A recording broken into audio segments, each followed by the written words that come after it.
i7 ગુજરાતનો અવાજ। નમસ્કાર દર્શક મિત્રો, i7 ન્યૂઝ ગુજરાતીની સાથે હું છું આપની સાથે પાયલ બામભણિયા। તો જોઈએ આજના મહત્વના સમાચારમાં। ક્યારે કરશે ભ્રષ્ટાચારીઓ સામે સરકાર શ્રી લાલા? આ વિડિયો જોઈને તમને પણ ખ્યાલ આવી જ જશે કે ભ્રષ્ટાચારીઓની દાદાગીરી અને તેઓને કાયદાનો નથી ડર। સાબરમતી વિસ્તારમાં છેલ્લા ઘણા સમયથી રિકન્સ્ટ્રક્શન નીલા ઇન્ફ્રાસ્ટ્રક્ચર પ્રોજેક્ટ અંતર્ગત લાભાર્થીઓ સાથે ઘણી ગોલમાલની નૈવત ફરિયાદો ઉઠવા પામી હતી અને તેમાં જયરામ દેસાઈ, આનંદ પટેલ, કિન્નરી પંચાલ, શ્વેતા રાજપૂત, લક્ષિત દેસાઈ, ઉમંગ દેસાઈ જે સરકાર શ્રેણી આંખમાં ધૂળ નાખી રહ્યા છે તેઓ દ્વારા જ આ મસમોટું કૌભાંડ ચલાવી રહ્યા છે અને લોકોને તેમના મકાનના ચેક મળેલ નથી અને એવા લોકોના મકાન મંજૂરી વગર પાડવામાં આવ્યા છે। બળજબરીથી મકાનો ખાલી કરવામાં આવ્યા છે। કાયદો કાગળ ઉપર હોય તેવી લાગી રહ્યું છે તેવું સ્થાનિક દ્વારા કહેવામાં આવી રહ્યું છે। નકલી પુરાવાના આધારે બારોબાર મકાન વેચવાના કૌભાંડ પણ લોકમુખે ચર્ચા થઈ રહી છે અને લોકોની વારંવાર રજૂઆત કરવા છતાં આ રંગાબિલ્લાના પેટનું પાણી પણ હલતું નથી। ભ્રષ્ટાચારીઓની માથે કોના ચાર હાથ છે તે પણ એક તપાસનો વિષય છે। ગેરરીતિની સંપૂર્ણ તપાસ કરી નામદાર હાઈકોર્ટે આ નીલા ઇન્ફ્રાસ્ટ્રક્ચર વિરુદ્ધ કાયદેસરની કાર્યવાહી કરે તેવી જાહેર જનતાની માંગ છે અને ઝડપથી આ નીલા ઇન્ફ્રાસ્ટ્રક્ચર પ્રોજેક્ટને સ્થગિત સ્ટે ઓર્ડર લાવી સમાજમાં દાખલો બેસાડવો જોઈએ। સંવાદદાતા DS Parmar, i7 news Gujarati, Ahmedabad. ચાલો, હું દેવસિંહભાઈ અમરસિંહભાઈ પરમાર, રહેવાનું હું ગાંધીવાસ નંબર 1 સાબરમતી મોટેરા સ્ટેડિયમની બાજુમાં 13 તારીખે મ્યુનિસિપાલિટી કોર્પોરેશન દ્વારા અને બિલ્ડર દ્વારા નીલા ઇન્ફ્રાસ્ટ્રક્ચરના બિલ્ડરો અને પોલીસ અધિકારીઓ સહિત કાફલા લઈને આવી અમારા મકાનો ઉપર આ લોકોએ ગેરકાયદેસર કોઈ નોટિસ આપી નથી, કશું જ નહીં અને એમના બધાના મકાનો કોઈએ કાગળિયા જમા બી નથી કરાયા, છતાંય બી એ લોકોએ અમારું કોઈ સાંભળવામાં આવ્યું નથી અને અમારા મકાનો ઉપર ગેરકાયદેસર અમારું કોઈ સાંભળવામાં આવ્યું છે। અમારો કોઈ સામાન નથી લેવા દીધો, અમારા દરવાજા, બારીઓ, આ તે બધું અંદર પંખા બધું એ લોકોએ એમની રીતે સામાન કાઢ્યો કે જે કાંઈ હોય એ બધું એમની જવાબદારી ઉપર કાઢ્યો છે અને જે કાંઈ કર્યું હોય અમને કાંઈ ખબર છે નહીં। મ્યુનિસિપાલિટીના માણસો, એમના બિલ્ડરના માણસોએ સામાન કાઢ્યો છે બધો અને અમને બહાર કાઢી અને એમને બધું જ અમારા દરવાજા સહિત આ લોકોએ બુલડોઝર ફેરવી નાખ્યું, ધ્વસ્ત કરી નાખ્યું છે। અમે કોઈ કાગળિયા જમા નથી કરાયા, અમે કોઈ ચેક નથી લીધા, અમને કોઈ એમને રાહત નથી આપી। અમારા તો અમે કીધું એમને કે ભાઈ અમને 15 દિવસની રાહત આપો જેથી કરીને અમે અમારા કાગળિયા બધું આ પોલીસ સુધી એમના માણસો, ગુંડાઓ બધા ઇન્વેસ્ટ થયા અને 500 માણસનું ટોળું એવડે બધા લઈને આવ્યા હતા અને એવો દહેશત ઊભી કરેલી કે કોઈ બોલી જ ન શકે।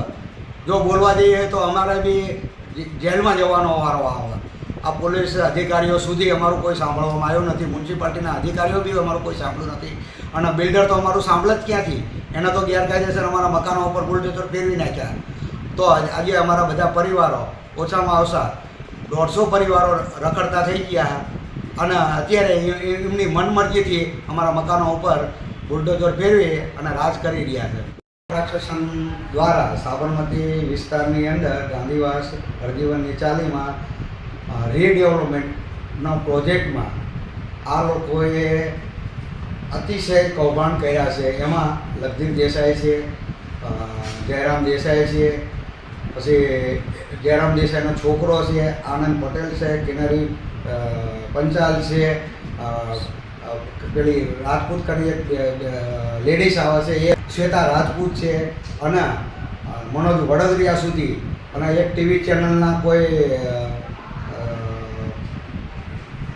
આ બધાની સાંઠગાંઠથી અમારા સાબરમતીની અંદર નીલા ઇન્ફ્રાસ્ટ્રક્ચરના બધા હોદ્દેદારો કૌભાંડો કર્યા છે। મારા જ મકાનની અંદર 6 મહિના પહેલાં આ લોકોએ નંબર પાડ્યો અને 6 મહિના પછી પાછા ફરી નંબર પાડવા આવ્યા, એમાં 120 મકાન વધી ગયા। આ કૌભાંડ આ લોકોએ 120 મકાનનું કૌભાંડ કરેલું છે મારી સામે સ્થાનિક લેવલ અને બીજી જગ્યાએ એમને જ્યાં સ્કીમો ચાલે ત્યાં શું નહીં કર્યું હોય અમને। આ તો મારા વિસ્તારના મારા ચાલીની અંદર આટલું આ લોકોએ કર્યું છે કે મારા નેજા હેઠળ છે। બરાબર. મારા મકાનની અંદર જ પ્રૂફ આ લોકોએ ઊભું કરેલું છે કે 120 મકાન ઊભા કર્યા છે અને એના મારી પાસે એવિડન્સ છે, બરાબર. અને અહીંયા એ લોકોએ ખોટા ડોક્યુમેન્ટ ઊભા કર્યા છે અને આ લોકોએ 15,000 20,000ની અંદર ખોટા ડોક્યુમેન્ટ ઊભા કર્યા છે, એવા બી પ્રૂફ છે. અને જે 18 વર્ષની ઉંમરના હતા અને એને એમ કહે કે ભાઈ તમને મકાન નહીં મળે, તો એના ખોટા એવિડન્સ ઊભા કરી અને 15,000 રૂપિયા લીધા છે, એ બી મારી જોડે એવિડન્સ છે. વાડજમાં બી આવું થયેલું છે, એવું મારા ધ્યાનમાં લોકોના દ્વારા આવેલું છે. પછી ત્યાં ગુલબાઈ ટેકરાની અંદર કર્યું છે, એવું બી મારા લોકોના ધ્યાનમાં કહેવાથી આવ્યું અને મને કહેવામાં આવ્યું કે ભાઈ અહીંયા બી આવું વસ્તુ થઈ છે.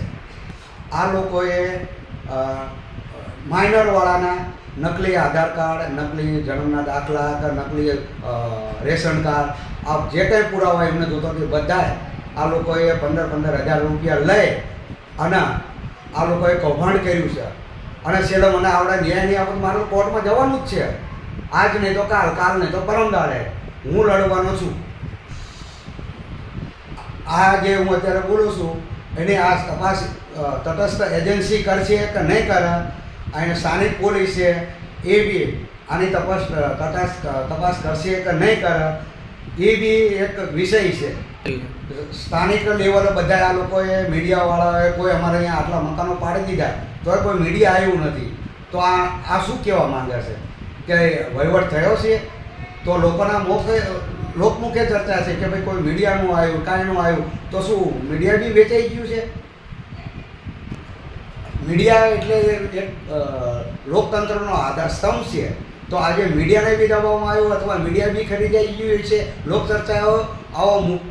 ચર્ચાઓ ચાલી રહી છે.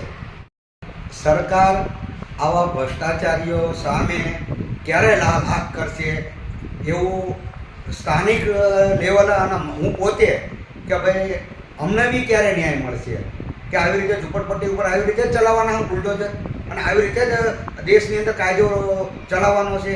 તો મારા સરકારશ્રીને એટલું જ કહેવું છે કે ભાઈ સ્થાનિક વિસ્તારોના ઝૂંપડપટ્ટીના માણસોના કાયદેસર મકાન મળે, કોઈ લુખાવ તત્વો અંદર ઇન્વેલ્વ ન થાય અને અહીંયા લુખાવ તત્વોના ગેરકાયદેસરો ડોક્યુમેન્ટ ઊભા કરી અને એમને ફાળવવામાં આવી રહ્યા છે, એમને ચેક ફાળવી આવી રહ્યા. અને જે સ્થાનિક છે એ લોકોનો બિચારાઓને એમ જ કહે છે કે ભાઈ તમને એક જ મકાન મળશે, તમારે જ્યાં જવું અહીંયા જાઓ. તો બિચારા સ્થાનિક માણસો ક્યાં જશે? આજે હું એક વ્યક્તિ છું કે હું લડું છું તોય મને દબાવવામાં આવ્યો છે અને મને એમ કીધું કે તમારું મકાન બી અમે પાડી દીધું. તો સૌથી પહેલાં મકાન મારું પાડી દીધું, ધ્વસ્ત કરી નાખ્યું. તો લોકો બિચારા ગભરાઈ ગયા એટલે એમના બી માલ સમાન સહિત બુલડોઝર ફેરવી નાખ્યું. અત્યારે દબાયેલો માલ છે કાટ માલની અંદર અને એવડે બિચારા બૈરા છોકરા બિચારા રોતા આ લોકોએ કાઢ્યા. તો ન્યાય ક્યારે મળશે અમને? મારા મકાન ઉપર બુલડોઝર ફેરવી, મારી કોઈ પરમિશન, મને કોઈ નોટિસ નથી આપી, મારી કોઈ પરમિશન નથી લીધી. અને આ મકાન જે છે એ મારા છોકરાના નામે છે, બરાબર. પણ મારો છોકરો બહાર નોકરી કરે છે તો એ નથી, એ હાજરમાં નહોતો.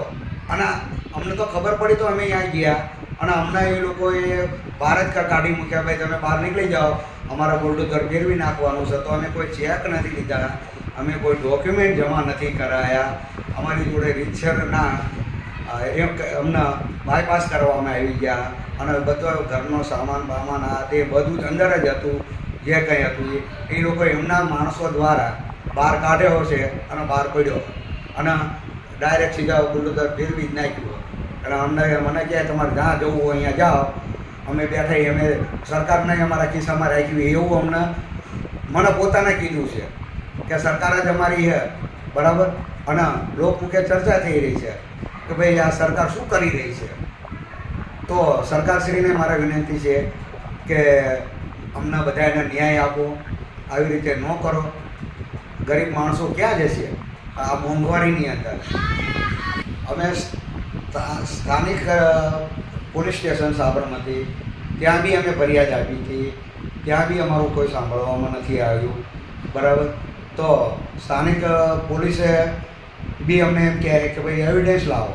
તો ભાઈ અમે 50-60 વર્ષથી રહીએ, એ અમારું એવિડન્સ છે. તો એ બી અમારું કોઈ સાંભળવામાં આવ્યું નથી. આ બિલ્ડરો દ્વારા એવું કહેવામાં આવે છે કે પોલીસ હોય કે બીજા કોઈ હોય બધાએ અમારું સાંભળશે, તમારું નહીં સાંભળે. તો અમે અહીંયા બી રજૂઆતો કરી પણ અમારું કોઈ સાંભળ્યું નથી. શ્રીને સરકાર શ્રી નરેન્દ્ર મોદી સાહેબ, ભૂપેન્દ્ર પટેલ સાહેબ, હર્ષ સંઘવી સાહેબ જે કંઈ છે તો મારા એમના નમ્ર વિનંતી છે કે સરકાર સાહેબ આની નીલા ઇન્ફ્રાસ્ટ્રક્ચર સાબરમતી રિવડોની અંદર આ લોકોએ જે કાંઈ બાંધકામ કરે છે તો બાંધકામ છે, ડોક્યુમેન્ટમાં છે, આ બધામાં અને મને તો એવું સંભળાયું લોકમુખ્ય ચર્ચાએ કે એનું જે બાંધકામ થઈ રહ્યું છે એની અંદર બી આ લોકોએ હલકે પ્રકારનો માલ સામાન વાપરે છે એવું લોકમુખ્ય. હું તો ત્યાં રહું જ છું પણ હું ક્યારે જોવા ગયો નથી, પણ લોકમુખ્ય ચર્ચા થાય કે જોશીભાઈ આ લોકો આવી રીતે મટીરિયલ આવી રીતે બાંધકામ કરે છે તો આની બી તપાસ થવી જોઈએ. કારણ કે આજે એની અંદર માણસો રવા જશે અને પડી જશે તો જાનહાનિ થશે તો આની જવાબદારી કોની? તો સરકારશ્રીને મારા એટલી જ વિનંતી છે કે આની બી તપાસ કરવી જોઈએ, જાત તપાસ. આ લોકોએ જે કંઈ ડોક્યુમેન્ટ ઊભા કર્યા છે જેટલા બી જેને બી ફાળવ્યા છે અને જેના બી લાયા છે એની બી કાયદેસરની તપાસ કરો સાહેબ. આપણે આપશ્રીને મારી એટલી વિનંતી છે કે આની અંદર કૌભાંડ નીકળશે. આ નીલા ઇન્ફ્રાસ્ટ્રક્ચરના માણસો દ્વારા મારા ઘર પરિવારના કંઈ જે કંઈ થશે એની બધી જ જવાબદારી સ્થાનિક પોલીસ અને જયરામ દેસાઈ છે, આનંદ પટેલ છે, આ લોકોની રહેશે. અને અહીંયા માણસો મને એવું કહેવાય કે ભાઈ દેવસીભાઈ તમારા જાનનું જોખમ પૂરેપૂરું છે લોકો દ્વારા. તો કદાચ મને કાંઈ મારા પરિવારના મને થાય તો આ જે બે બધા નામ આપ્યા છે ને એ બધાની જવાબદારી રહેશે. મારા પરિવારના એક બી પરિવારને કાંઈ થયું તો આ મેં નામ આપ્યા એ બધાની જવાબદારી રહેશે અમારા જાનના જોખમ ઉપર. બરાબર? તો મને બી રક્ષણ મળવું જોઈએ. હું આ લોકો દ્વારા બીજા માણસો દ્વારા કેવડાવા છે કે કેવડાયું હોય મને કહે છે કે ભાઈ દેવસીભાઈ તમે ડોક્યુમેન્ટ જમા કરાવી જાઓ. જો ડોક્યુમેન્ટ જમા નહીં કરાવો તો તમને મકાન બી નહીં મળે. આવું ઘણા માણસો જોડે છે પણ હું કાયદેસર મારું મકાન છે, જે નંબર પાડેલા છે એ કાઢી નાખીએ. દેવસીભાઈ બોલું છું કે સાબરમતી નીલા ઇન્ફ્રાસ્ટ્રક્ચરની અંદર મારા મકાન અત્યારે પાડી દેવામાં આવ્યા છે. અત્યારે લોકો કે મને કહે છે કે ભાઈ તમે મકાન લઈ જાઓ અને તમને મકાન બી નહીં મળે. આવું આ લોકો કેવડાવતા હશે તો લોકો મને કહે છે. તો એવા ઘણા માણસોના છે તો કે તમે મકાનના કાગળે આપી જાઓ. તો હું કોઈ કાગળ હાલવાનો નથી. હું તો કાયદેસર કોર્ટમાં જઈ લડવાનો છું.